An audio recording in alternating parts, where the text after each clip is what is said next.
fourscore and 7 years ago, our forefathers brought forth on this continent a new nation, conceived in liberty and dedicated to the proposition that all men are created equal. I didn't have to say anything, man. Just had to say it with eye line. That was awesome. That was awesome. G or D? That's D. Oh, so it's G, D, G. You get a line, I'll get a pole. C. Go down to the crawdad hole. G, honey, oh, D, be mine. G. You gonna sing? What? You gonna sing? I don't know what to sing. You get a line, I'll get a pole, honey. You get a line, I'll get a pole, baby. You get a line, I'll get a pole. We'll go down the crawdad hole, honey, oh, baby, mine. What's gonna do a creek was dry, honey? What's gonna do a creek was dry, baby? What's gonna do a creek was dry? So that was crawdad fly, honey, baby, mine. Woo! What does the Medal of Honor mean to me? The Medal of Honor represents the love that I have for my country and the love that I have for my brothers, because I'm not big, bad, and brave, but I do love my brothers, and that's why I swim across the river to get them. I believe that I do have a responsibility to the medal and all that it represents, and all who represent the Medal of Honor. And I do my very best to travel all over America, trying to encourage America to stand up for what you believe is right in your heart. That's another thing I believe that this medal represents, is the patriotism, the love that goes into doing that. And I would hope that it would inspire other young men and women to stand up for what they believe is right and help their families and help America. That's my greatest hope. So you don't lose till you quit trying, and I want everybody to understand that no matter what you're faced with in life, you don't lose until you quit trying. Well, Johnston Dunlap encouraged me to play the Shenandoah in Vietnam.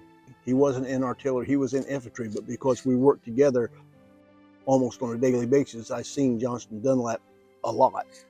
And he would always act, he'd go, "You got it, Sam?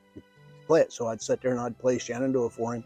Sergeant Dunlap was killed in Vietnam, and when we dedicated the wall in Washington, D.C., I took my harp, I took the original harp then, touched Johnston's name, and said, "Brother, I'm going to play Shenandoah for you one more time."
In Vietnam, I prayed, I won't say with every breath, but I prayed a lot, because I had learned that it's appropriate and proper to pray and ask the one above to help you be better, stronger, smarter, wiser.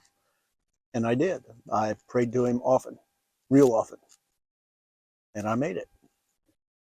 What happened on November the 18th, 1967? We were out on operation. We were supporting a big move the infantry was having. We didn't realize how big an operation this was, because it was just like any other day. We thought at 2 o'clock in the morning, we were hit by a reinforced battalion of North Vietnamese. And I was the lead gun from the direction they were coming from. So I was the one that started firing beehive rounds at them. And it was doing its job, but that's where we didn't realize how many they were, because I thought the beehive wasn't working. 200-300 at a time would come running at us. After we fired all of the rounds out of the howitzer that we had, then I started using the M16, and I had about 180 rounds and started doing my job as a soldier.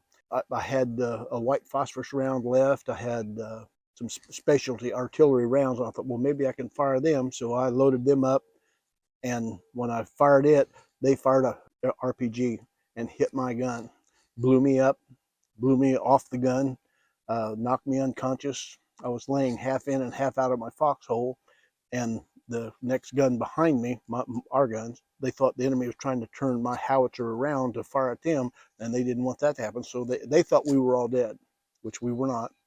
We were all wounded, but we weren't dead. And they fired the beehive round over, and that's how I got hit by the beehive round. But when the beehive round hit me, it woke me up, and I rolled over into my foxhole. I can remember laying face up in my foxhole with ears were blown up. I couldn't hear nothing, and I could see all these pretty lights, red, white, even blue. Some of the communist tracers were blue. So I had all these pretty lights come, but I didn't dawn on me what they were for a minute. Well, then after I laid there for a while, then my hearing started coming back to the point that I could hear the rifle fire. I could hear the grenade fire. I could hear the mortar rounds going off. I was wounded. I had 30 beehive on my back. I'd gotten shot in the right thigh with an AK-47. I overloaded the howitzer on one of the first shots after I woke up, and it had rolled over me and broke my back, crushed my ribs on the right side. And so I decided I wouldn't put that much powder in them again. After a while, I could see a man across the road or across the canal from me. He would jump up and wave his boonie hat. And then when I paid attention to him, I could kind of hear him say, "Don't shoot, I'm a GI." And I thought, oh my gosh, I can't fire the howitzer anymore. So I thought, well, I better go get him. So I found my air mattress. I slid off into the water, and when I got to the other side, I thought, well, I better hide the air mattress. I don't want the enemy to find it. So I hid it underneath the bushes and crawled up the bank, and there was a foxhole, and it was a big foxhole, and there were 3 men in it. And it was Gwendell Holloway, Billy Ray Crawford, and Jim Deister. And they said, "Deister's dead." So I put Jim Deister up across my shoulders and picked up Billy Ray, picked up Gwendell, and started making our way back to the water's edge. Now, Gwendell still had just a few, 2 or 3 clips left, and I had his gun. And when the enemy gave us too much fire, I would lay the guys down, and then I would do my job as a soldier, and then pick the guys back up and keep moving. We made it to the bank. I think I brought Jim Deister across first because we thought he was dead. Jim was alive, but no heartbeat. We couldn't detect a heartbeat. When I got to the bank, some of my guys pulled, well, it was Bill Murray and Frank Gage that pulled him up out of the water. And I went back across. Gwendell and Billy Ray could both hang on to that air mattress. Billy Ray had lost part of one of his legs, but the rest of his body was, he had shrapnel wounds and stuff, but he was fair. Gwendell had been shot, but he was doing fair. And I pulled him back across, and once again, my guys jumped in the water and helped get him out. And I was about 10 foot from the bank, and my job was done. And I was so tired and hurt so much, and I just let my body, and I started sinking in the water. The deeper that I got, I could feel the cool. I still remember how cool that water felt. It just felt so good. And then it was like somebody picked me up and was holding me up above the water. And it was, I thought, a Roman soldier, because he had the helmet and the breastplate and was holding me 10 foot up out of the water. And I'm, wow.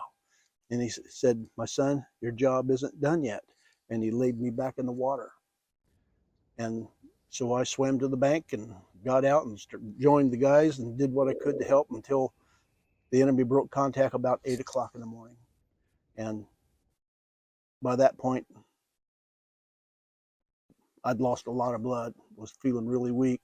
And I can remember sitting on some sandbags why do I hurt so bad? Man, his body was just, man, hurting really bad. And I couldn't see, I was expecting to see big bullet holes or something. And all I had was just little trickles of blood running down everywhere. And now I know it was the beehive that went through and just made little bitty tiny holes, but you don't lose till you quit trying. I passed out, woke up in the hospital in Kanzama, Japan. They were going to retire me from the Army and send me home. And General Westmoreland allowed me to go back to be with my brothers because I needed to touch my brothers because I had just passed out. I didn't know what happened, and it worked out great. One of the things that I realized in my heart, that the probability of the fact that the reason why I'm still alive today is because my job isn't done yet.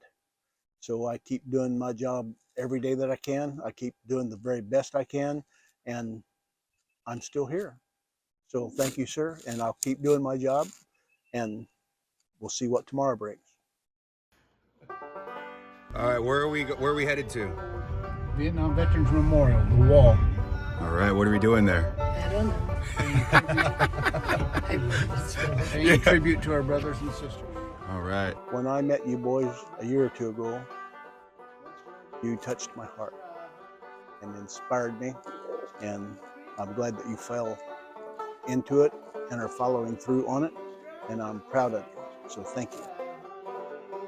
Thanks. Thank you.